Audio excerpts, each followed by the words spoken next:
All right, sorry, I'm back. So, I said Battery Park, which was really cool, and then we rode the subway. Yes, back to the subway. So the subway is cool, really efficient. We got three-day passes. Ashlyn is only 5, so she got to ride for free. I think it was 6 and under gets to ride for free. Where the subways we rode were not smelly, unlike what the news says or the movies say.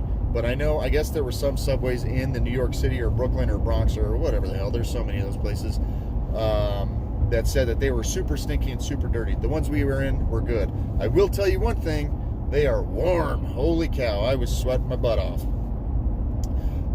The kids really enjoyed the subway. There was a point where in the very beginning on the first subway ride, Ashlyn and Mason both thought, hey, it'll be cool if I ride the subway and not hold on to bars and stuff.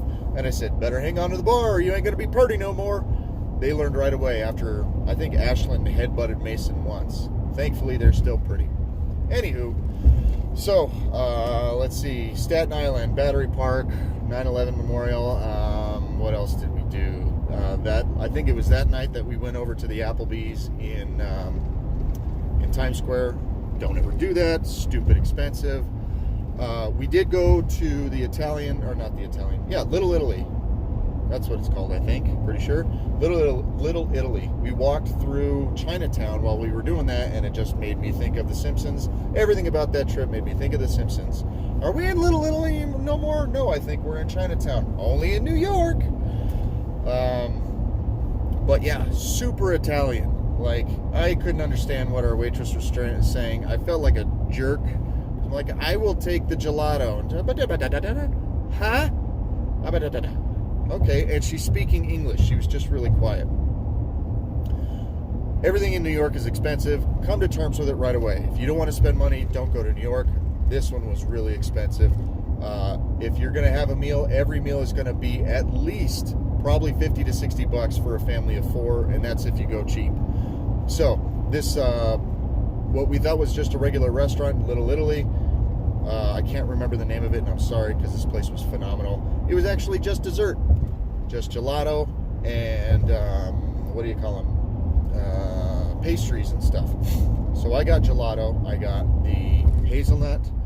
It was a 3 tasting thing: hazelnut, cappuccino, and salted caramel. Holy crap, this stuff was amazing. Absolutely delicious. Mason got some Italian, I don't know if it was a wedding cake or what, but damn it, that thing was rich, like super sweet. Ashlyn got strawberry gelato. Everybody should have got that because that was the best by far. Mine was really, really, really, really good, but Ashlyn picked strawberry, and that stuff was amazing. I cannot remember what kind Michelle got, but that was really good as well. So after that, we went outside. After that, yeah, we left. Continue to walk because you're walking everywhere. Better put your walking shoes on, or ride the subway, or jump on a bus. Back to the subway card thing, the 3-day thing that covers subway and buses. Who knew? We did, but we didn't jump on a bus until Saturday. That brings us to Saturday. We hit up Central Park. Amazing. Absolutely huge. The place was monstrous. You could spend days in Central Park alone, probably because you're lost, but also because it's really big.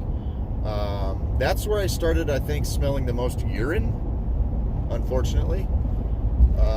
But got to see, huge playgrounds. The kids really loved it, but instead of playing on the playgrounds, they wanted to climb on the giant mountainous terrain, which wasn't that big, but there were big boulders and crap. Lots of walking there. The kids got a little antsy in there because there was so much walking, and they just got bored. I'm so tired.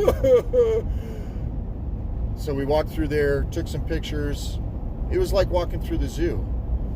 Definitely like the movies. A lot of fun there. After that, we took the bus from an area in Central Park down to Rockefeller Center. Rockefeller Center was pretty cool. We didn't go inside of Rockefeller Center, or did I say Rockefeller Center? And we didn't go inside the Empire State Building. Didn't even see the Empire State Building. But in order to go to the top, it was going to cost us $100 total for a family of 4. And I thought, no. In Rockefeller Center, we got to see the Lego store, which was really cool. Lots of really cool Lego things built up. I encourage you to, at least if you're in an area with a Lego store, at least go inside and walk around, check it out. That was pretty cool. We also got to go into FAO Schwarz, which is not your typical toy store. You know, it's not like Toys R Us where you walk in and you got your Nerf file and you got your Matchbox or Hot Wheels aisle and this and that. These were toys that you would almost expect to see on an As Seen for TV commercial. So, still really cool toys and stuff. Oh man, this guy's gonna kill us all. Really cool toys and stuff. Got to walk around that, and it was while we were down in that area that I got to see the Fire Zone, which is like a little gift shop slash museum education area for FDNY. Guy in there, the firefighter in there, really cool. He was still, I'm assuming he was still a firefighter and not just a museum guy.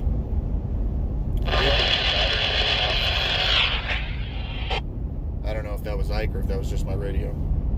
Say that again. What's that? I just got a lot of feedback. Was that you? No. Okay. Thanks anyway. So, yeah, the last day was in Central Park and then Rockefeller Center, walking around. Lots of cool stuff. I had a hard time wanting to eat at any food trucks because they're always so expensive. It doesn't make sense to me why it should be more expensive than fine dining. And every experience, not every experience, but a lot of experiences that I've had with food trucks, they've been ridiculously expensive. I did hit one food cart, and that's where I got my falafel, which was really good.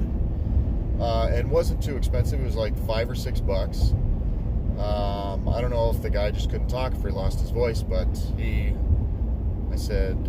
kind of motioned, "Do you want sauce?" And I said, "Yes." And he said, "What kind?" I said, "Surprise me." So he gave me both, and it was really tasty. What else? So Sunday morning, we got up early so we could eat breakfast, pack our stuff, and then take a short cab ride to the Manhattan Harbor.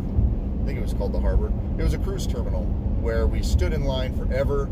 It moved pretty quick. It was pretty efficient, but there was a point where we were standing in line forever. After that, we jump on the cruise ship. That thing is pretty enormous. This was a 7-day cruise out of New York. 3 days at sea to Bermuda, 3 days at Bermuda, 2 days at sea back. So 7 nights, 8 days. I guess it was 8 days. Alright.